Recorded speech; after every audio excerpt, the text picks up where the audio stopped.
Bem-vindos mais uma vez à série Aprendendo a Programar em C. Em alguns exemplos das aulas anteriores, eu mostrei o código e logo após a execução desse código. Só que faltou falar como que eu fiz para transformar o referido código, na sua respectiva execução. Então, para preencher essa lacuna, vamos aprender sobre o que a gente chama de ambiente de programação. Para começar, o compilador que a gente vai utilizar para produzir os nossos programas é o Dev C++. Por quê? Porque simplesmente por ele ser gratuito e bem fácil de utilizar. Para baixá-lo, basta entrar no site do desenvolvedor, através do endereço abaixo, baixar o programa e instalar. Depois de instalado, é só abrir o programa. A interface dele é mais ou menos assim. Agora, para a gente começar a produzir, basta a gente clicar em Novo, esse botão aqui em cima, é Novo, e digitar o código. Pronto, o código é esse. Depois que o código está digitado, basta vir nesse botão aqui, compilar e executar. Ou simplesmente apertar a tecla F9. Vamos ver o que acontece. Tem que salvar o programa primeiro. Vamos colocar aqui teste. Ok. Compilando, executou. Tá vendo? Aparece aprendendo a programar em C. E depois a mensagem pressione qualquer tecla para continuar, que é da função System Pause. Tá vendo que ficou muito junto? A gente precisa separar isso. Vamos ver como é que a gente faz. Para a gente separar, não basta só o espaço. Como é que eu represento um Enter aqui dentro das aspas duplas do printf? O Enter, a representação do Enter é dado por um código que é correspondente à tecla Enter. E esse código específico é o /n.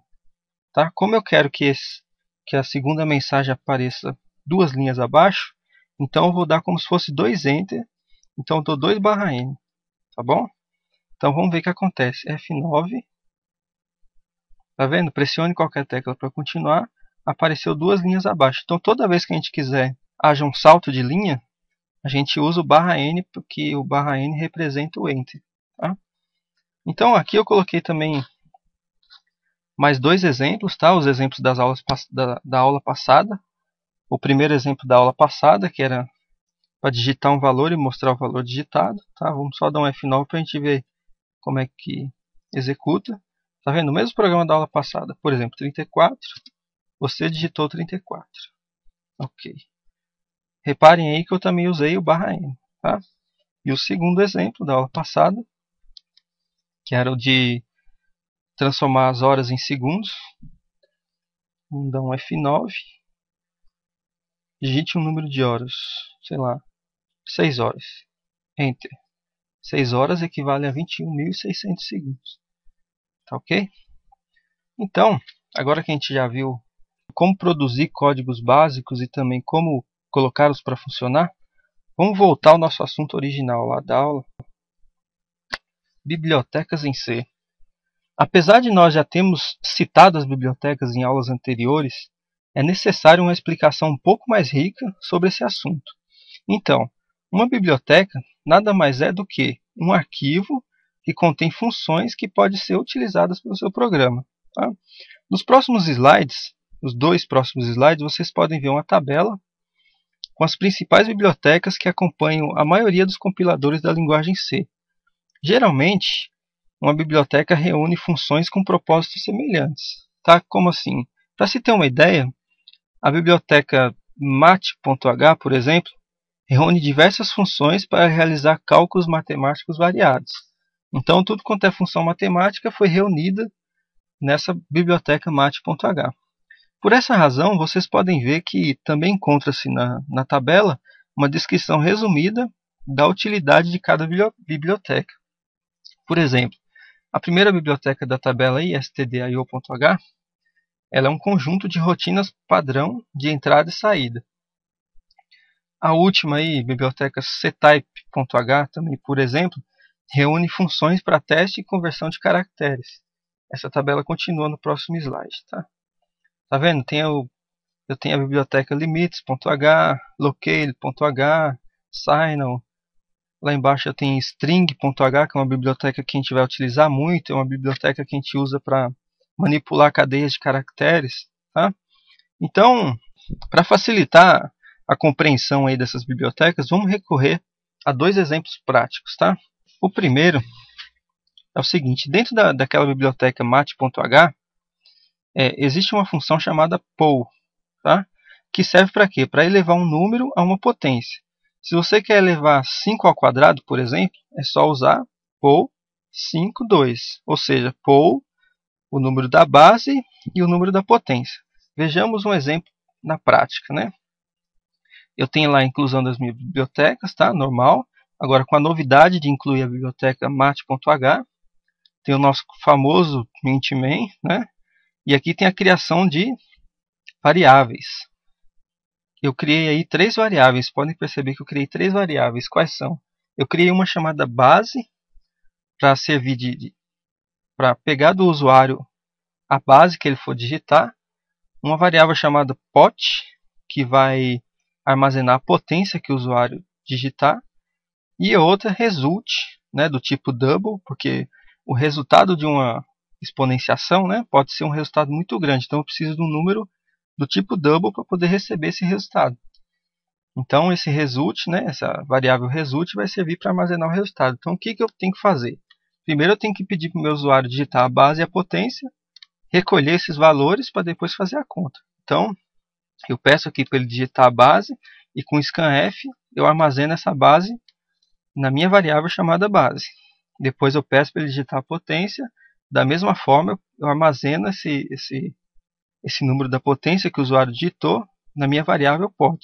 Depois eu faço o cálculo. Através da função poll, eu elevo, né, a potência àquela base que o meu usuário digitou. Depois que a conta estiver pronta, eu atribuo esse resultado à minha variável result. Depois que o resultado já está pronto, é só mostrar, é isso? Então eu mostro que a base elevado à potência é o resultado, tá? Tá vendo, ó? O primeiro porcentagem i vai ser substituído pela base que o usuário digitou. O segundo porcentagem i vai ser substituído pela potência que o usuário digitou. E aquele porcentagem f ali vai ser substituído pelo resultado. Depois a gente tem o nosso conhecido já system pause, tá? E encerra o programa. Vamos ver como é que fica na execução, né? Ok. Tá vendo? Digite a base. Vamos no mesmo exemplo para a gente ver que funciona. 5, né? A potência, qual era a potência? 2, não é isso? 2. Enter. 5 elevado a 2 é 25. Tá ok? Então vocês viram que eu não precisei me matar muito para fazer uma função que elevava um número a uma potência. Por quê? Porque eu já tenho pronto essa função lá dentro da minha biblioteca mat.h. Tá? Agora, um outro exemplo também interessante é o da função system, que fica na biblioteca stdlib.h. Ela é uma função que envia comandos para o processador de comandos do sistema operacional. Dessa forma, existem diversas possibilidades para o uso dessa função. Além do nosso conhecido pause, outros comandos interessantes são o cls, tá? Para que serve ele? Né? Ele serve para limpar a tela. E é usado dessa forma aqui, o system cls entre aspas duplas. Tá? Eu também tenho o time, tá? Que ele mostra o horário do sistema e permite também modificá-lo. E é usado dessa maneira aqui, system time, entre aspas duplas também. Eu tenho o start, que ele pode abrir outros aplicativos também, ou páginas da internet, ele pode abrir. Tá? E ele é usado dessa forma aqui, system, aí entre aspas duplas eu tenho a palavra start e o caminho do meu aplicativo, tá? Ou o caminho da internet, alguma coisa desse tipo. Tá? A gente vai ver um exemplo mais para frente. Eu também tenho o color, que permite a mudança de cores, de texto e de fundo.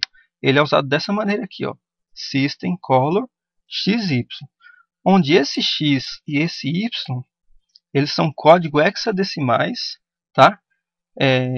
Para as cores de fundo e de texto respectivamente, tá? O X é para a cor de fundo e o Y para a cor de texto. E podem variar, como eles são hexadecimais, eles podem variar de 0 a F. Ou seja, existem 16 possibilidades de cores de fundo e 16 possibilidades de cores de texto. Tá? E começa no 0, que é a cor preta, e termina no F, que é a cor branca. E entre o 0 e o F tem diversas cores, azul, vermelho, amarelo e assim por diante. O System Color F0, por exemplo, ele deixa o fundo branco e o texto preto. Tá? Vamos ver alguns desses aí na prática. Tá, vamos ver o start na prática. Né? Então vamos lá, no código eu tenho lá as nossas bibliotecas conhecidas já, não preciso colocar nenhuma nova porque o system que a gente vai utilizar tá dentro da biblioteca stdlib. Depois o nosso intmain, que não pode faltar. Depois eu coloco uma mensagem desse tipo aqui, ó, você será direcionado para a página do Google, para que o usuário saiba o que está acontecendo. Para o sistema pausar e eu ver essa mensagem na tela, eu uso o nosso conhecido System Pause. E a novidade aqui, ó, System Start. Depois do Start, o que eu fiz? Eu coloquei a página do Google. Por quê?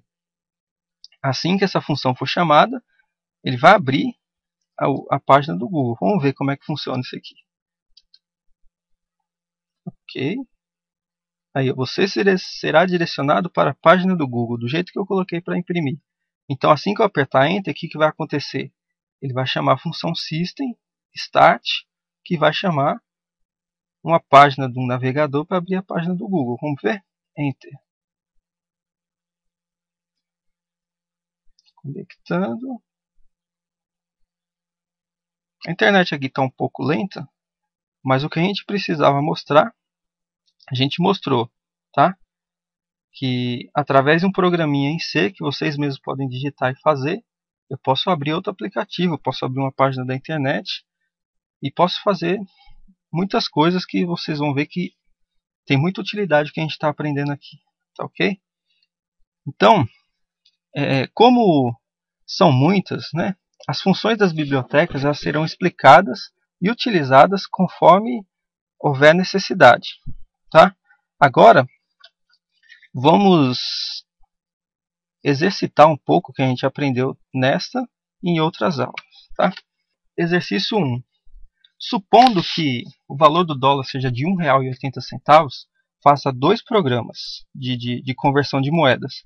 Um que converta de dólar para real e o outro que faça o contrário, ou seja, converta de real para dólar. Tá? Agora, 2. Modifique os códigos do programa anterior. Por que os códigos? Né? Porque eu pedi 2 programas. Então, vocês vão modificar os 2 programas para mim. E ele vai funcionar agora da seguinte maneira. Vai pedir o valor, né? Receber o valor lá com scanf. Agora aqui eu tenho a novidade. Ele vai limpar a tela antes de mostrar o valor convertido. Tá? No exercício 1, vocês vão pedir o valor e mostrar ele convertido.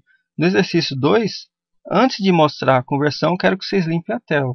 Lá com o nosso comando systemcls, tá? Que a gente viu. Questão 3. Sabe-se que o IMC, ou seja, o índice de massa corporal, é calculado dividindo-se o peso de uma pessoa, em quilogramas, por sua altura ao quadrado, em metros. Portanto, escreva e execute um código que solicite do usuário peso e altura e calcule e mostre, né, o seu IMC. Tá? Na questão 4, o que a gente tem que fazer? Escreva e execute um programa que utilize aquela função system de pelo menos 5 maneiras diferentes, com os comandos cls, time, start, color e pause, ou seja, todos os que a gente viu nessa aula. Vocês vão inventar um programa aí para mim, tá?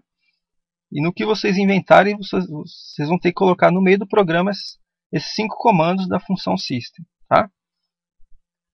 Então, pessoal, por hoje é só. Né? A gente fica por aqui.